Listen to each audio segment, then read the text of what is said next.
Division DLC, LOL. Who's gonna buy it? No one. That's who. That's what people are saying about Destiny after the original version.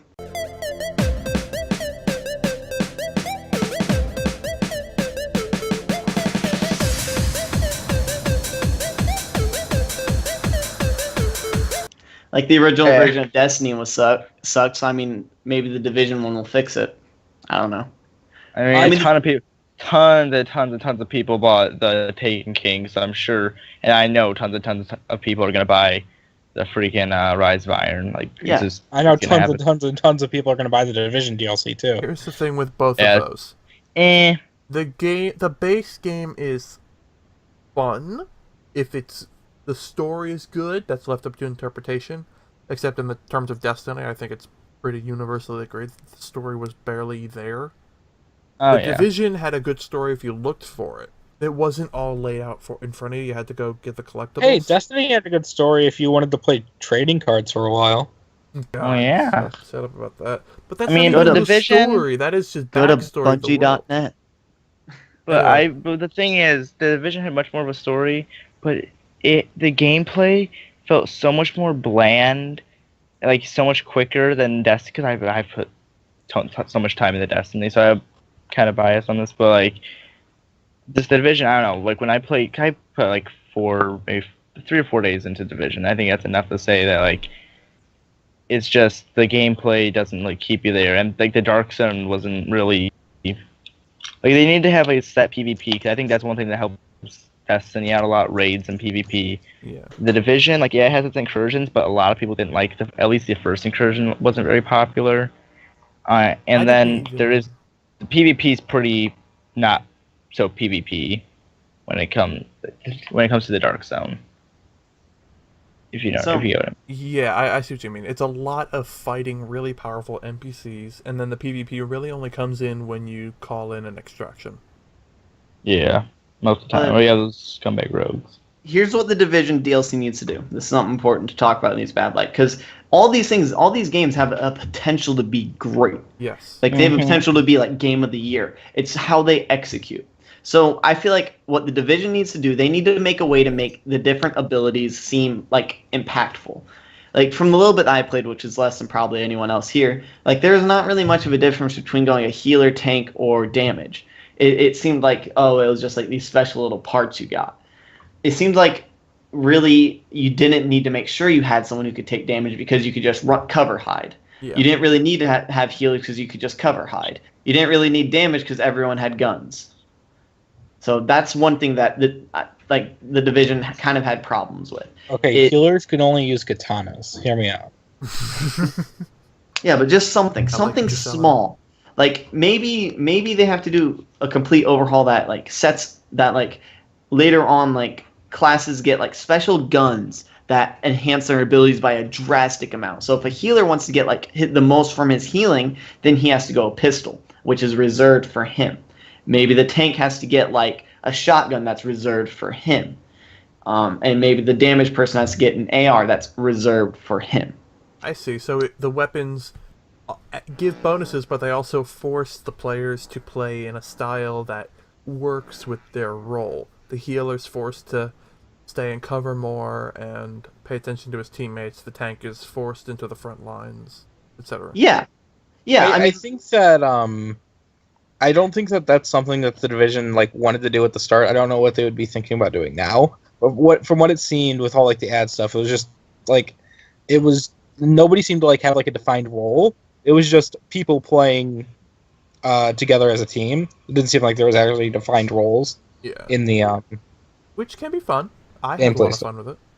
I mean, but let's face it, that's not what most people are going to want to play. It's like there's a reason why the Trinity and MMOs has survived for so long. There's a reason why like Blade and Soul, like an amazing game that I put a lot of time to, never really took off in the United States. It's because a lot of people in like this European like civilization like style in America, we like to have like this set role that we do. Like it's a little weird for us to think that we're all doing the same thing. Like there's a reason why WoW has gone on for so long, because every person has a certain role to do. The Division and also Destiny to an also like there's not really a set role, and that's why these games kind of falter until they really find something to make them unique. Really, the Division hasn't had much to make it unique. It's literally feels like you're playing Gears of War without the gore, but with friends. Like, very well put. Another thing that I think these games have a problem with, there's a common thread here, is the game is fun, but then you get to the end game, and that's where they trip up.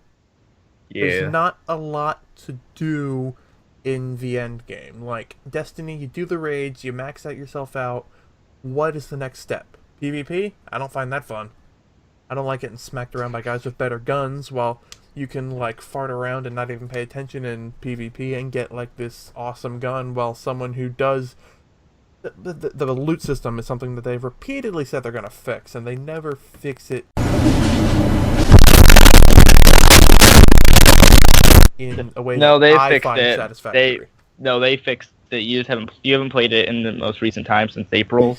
They have fixed it, and it is great now. They always say that, and then people are happy for a little bit, but then they go to the thing where the guy on the bottom of the leaderboard gets a legendary, and the guy on the top gets jack shit. Well, no, I'm not talking about that, though. The way it works now, because I use the light base still, but how it works now, when you get, like, legendary loot, or at least from raids and stuff I know, like Champion of Elders, Challenge of Elders, but, like, just all that kind of stuff, now the way it works, like, so for example, if you're like light level 320, you will not get loot that is less than 320. You'll get loot that goes from 320 to 325, and so you're never like getting crap that just you're never gonna level up. Like it's a lot better now. But then you're still getting a lot of crap that you're never gonna use. No, but then you can use it to infuse, and you can use it to infuse the stuff you're going to use. And they also fixed infusion to where like if you were to infuse like a 280 weapon with a like 330 weapon, it wouldn't go up to like 300. It would go straight up to 330. Like they don't make you have to keep trying, which is another really good thing. Like they have fixed it, and everyone loves it. I mean, I've probably put a lot of more time in MMOs than you guys have. So like that's kind of like I might be able to give you a run for your money. You'd be surprised. No. Oh, no? You have to remember that stint that I was all out for like 2 years? Try 4? Yeah, I was literally playing like 2 MMOs that whole time. I took a month away from Xbox once a few years ago just to play Star Wars Old Republic. Yeah, so did I. And we got to Endgame, and like that's the thing, like that, like MMOs, like standard MMOs are really popular, like Star Wars, which I mean it's not popular now, but it used to be. Warcraft, WoW, I should say. Wow. And even like Final Fantasy, like all these games, like the leveling is kind of the boring part. And that's kind of what the Division and Destiny kind of have problems with. Like it seems like they put a lot of work into like the early, well, not Destiny, the early games of Destiny suck, absolute trash. But like their biggest selling point is that they're a shooter, and so that makes leveling fun, but it makes it to where endgame is monotonous and repetitive. I know that MMOs, like you're doing the same thing, you're clicking your rotation. But the way they make it interesting is they make these very weird mechanics you have to follow.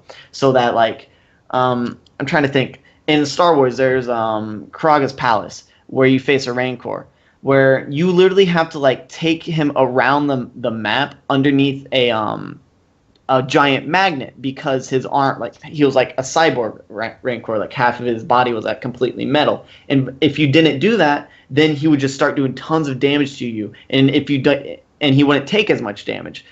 Destiny and things in like the Division don't seem to have styles like that. They don't seem to have ways to make it to where every single fight is like a new mechanic that you have to learn. The Division, absolutely, because every single boss is just a bullet sponge and there's no nuance to it.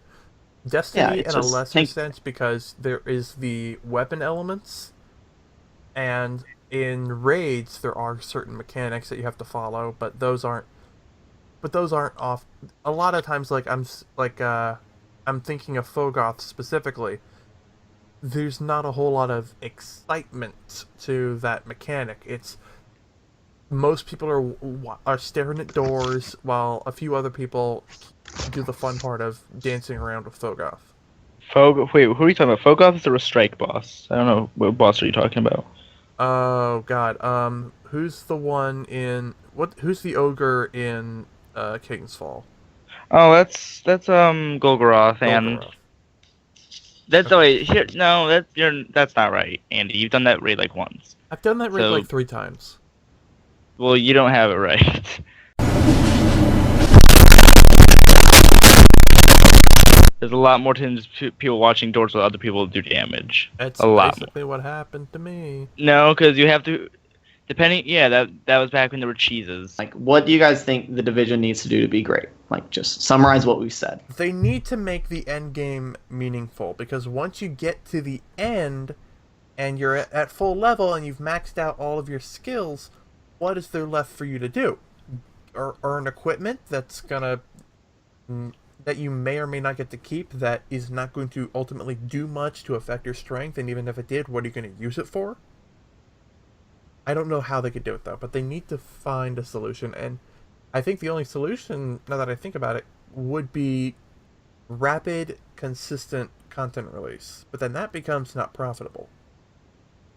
That's my idea. I think it's not necessarily that they need to put content out rapidly. They need to make content that is difficult, that is like Dark Souls, like max difficulty. That's what like all these major games do. These MMOs, these major games, that Destiny and like the Division. I should get rid of Destiny. Forget I said that. But like these games, like they need to focus on not making things so easy for everyone. MMOs survive because you're constantly struggling. Like, I remember in my times in Star Wars, we were trying our hardest to get through the nightmare mode of Dread Palace, and we would literally spend 4 hours, like 4 times a week, trying to figure out every fight, try to figure out what it was doing. It's hard, but that's the fun. The fun is when you keep dying and losing, and you slowly you get that person's health 1% more down. Are you in BDSM? What? Because you seem like you really enjoy getting hurt a lot. Yeah, I mean that. But that's are you sexually attracted to getting hurt? Yes, I am. But That's what I think you do. yeah, let's get back. Let's just end that up. Ethan, whenever he talks about Dark Souls. Let's just end that up and skip to the next one. Let's just end that now. Alright, what else was booty and free? You guys don't need to know about my free time. I don't know what you want. I don't want to know what you shake for so much money at your restaurant. It's okay.